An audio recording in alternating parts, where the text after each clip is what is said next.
ออกเด้อออกเด้อเอาเพิ่มเด้อออกมาได้แล้วตอนนี้น่ะง่ายง่าย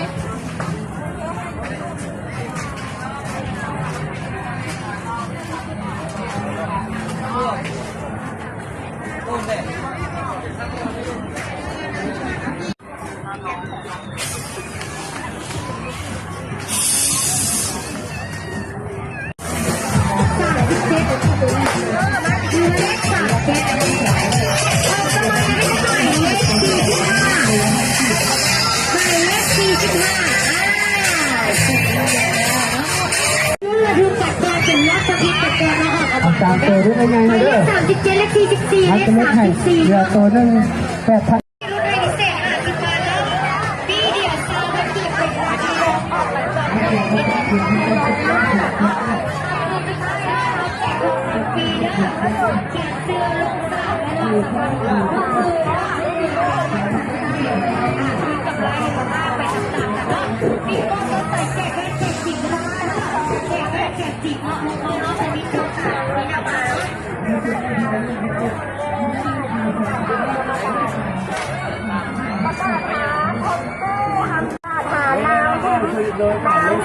มาจากบ้านถวยทอง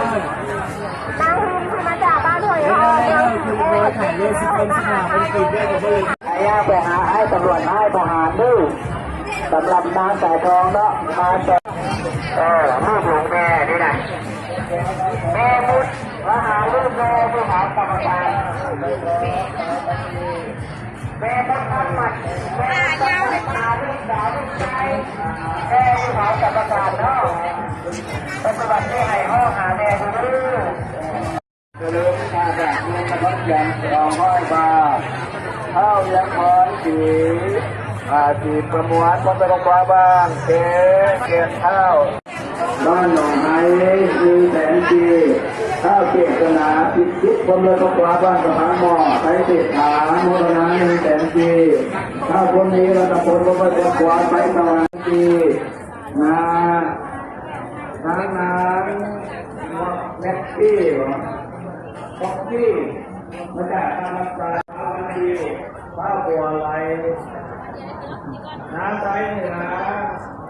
มาตะวันตกจันทร์ข้าวบันกีน้ำแนวขันหนองบัวทองข้าวบันกีข้าวตะโกเวียนวัดกระจับตะโกนของใจวันณะบัวทองบ้านพลต้องสวัสดิ์จันทบุรีเท่าใดล่ะ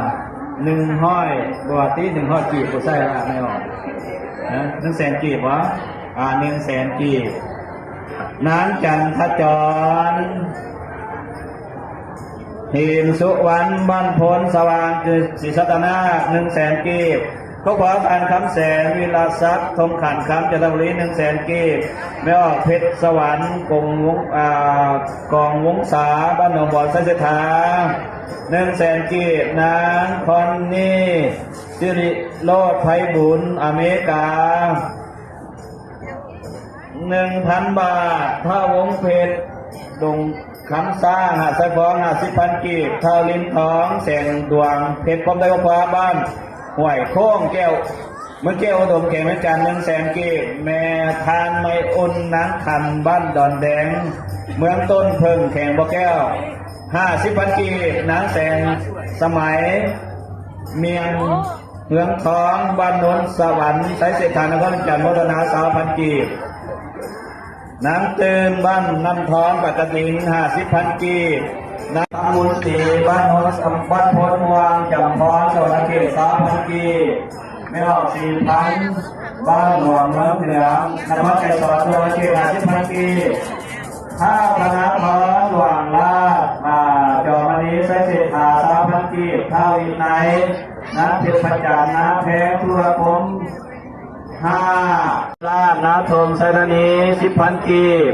ครอบครัวเท่าคำใส่นางท้องนาคอินทิราช บ้านละหาน้ำสองคอนสวรรณเขต10,000 กีบแม่ออกบุญแพง30,000 กีบแม่ออกสุนัทวงพระจันทร์บ้านฝ่ายไซเศรษฐานครจันทร์โมทนา150,000 กีบปีหน้าเลย1,500,000ได้ไม่ออกเลย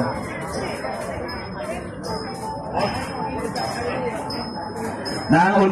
วัดสะพังพ่อนอนคร1จันทร์โมทนา100,000 กีบไม่ออกบุญน้ำบ้านผาทุมเมืองยมราชคำมวล10,000 กีบมาไม่ออกมาครอบครัวนางว่าสนาประเสริฐทรัพย์บ้านนาเครือมูลปากกระดิ่งบริคำไซ20,000 กีบนางบุญทันนองคอนเมืองพลโหงเก่งวิจารณ์50,000 กีบนางนาหลวงยมราชคำมวล50,000 กีบไม่ออกแดดสยภูมิสวรรณเขต50,000 กีบแม่ออกสันบ้านเวียงแก้วไปทางนี้แล้วก็การ50,000 กีบก็ฟ้าท่าคุณสมสันนาวงบ้านหนองบัวทองที่โคตร100,000 กีบนางอุไรพรมหาวงศ์ช่องตะกฟ้าสมโหไตทอง100,000 กีบนางเวียงหัก9,000 กีบข้าวแสนสุพรรณเทพสี่เมืองเวียงเจริญไซเศรษฐา50,000 กีบนางคำเครืองปากสอนฝั่งทอนนครเวียงจันทร์50,000 กีบไม่ออกคำใบจอมณีใต้100,000 กีบนางจันทีจันทรังสีพร้อมด้วยครอบครัวโมทนาบางศิษวาเจริญ50,000ก่อนมีความสุขความเจริญปีหน้าฟ้าไม้ต้องมาหาได้ก็ได้กินได้ทานต่อไปขอมอบการประกาศสัมพันธ์ให้อาจารย์สายท้องดำดีต่อไปเพื่อจะได้อ่านรายนามบอกส่วนญาติโยมขออนุโมทนา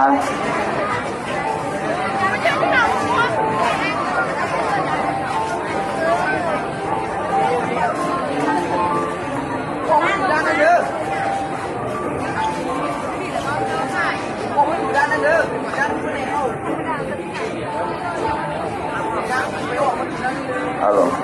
ขอน้องใบแดงคุณพระศิบราไตขอน้องนนการพระเทราเทระ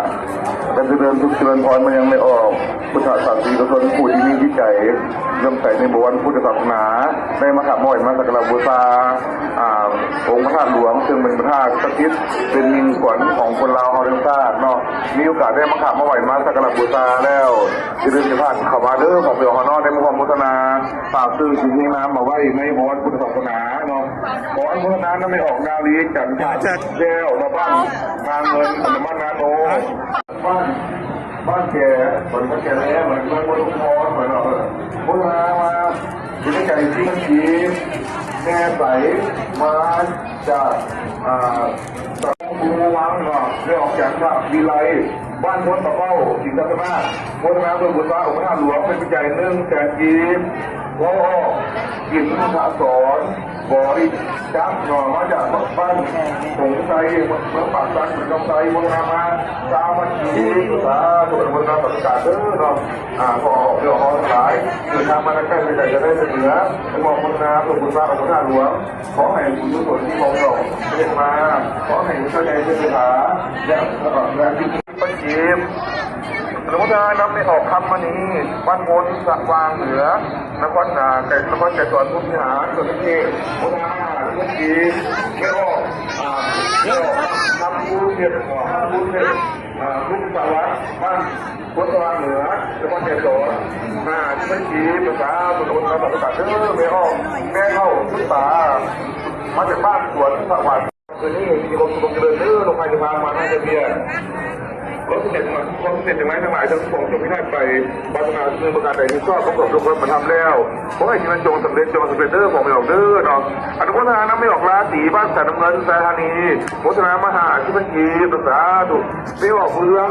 มาจากบ้านที่มาบุตรพรแขวงสวนเทพที่บัญชีพวกป่าพวกออกคำทีภาษาถูกคนทำงานต่างๆเด้อเนาะตั้งคณะกรรมการที่ว่าจากว่าจะมาแล้วเขาเป็นงานจะทำเด้อเนาะขอญาติเรื่องประกาศเลยออกจันทนครไซยบุตร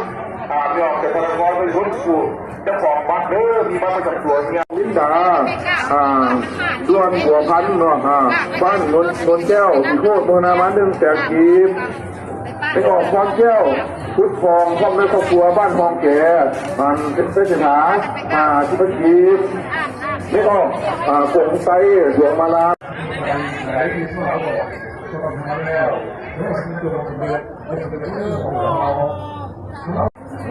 สั่งอยู่ไม่เพื่อในคืนนอนเพื่อที่พ่อเองเพื่อเรื่องไปในทางพักเนาะเมื่อก่อนพ่อจากที่เป็นศึกษาเพื่อให้ได้เอาไปพ่อในเราเพื่อได้โบราณมาเมื่อกี้ภาษาตัวโบราณภาษาเรื่องเนาะพอออกโน่ไม่ออกตามนพ่อในครอบครัวบ้าน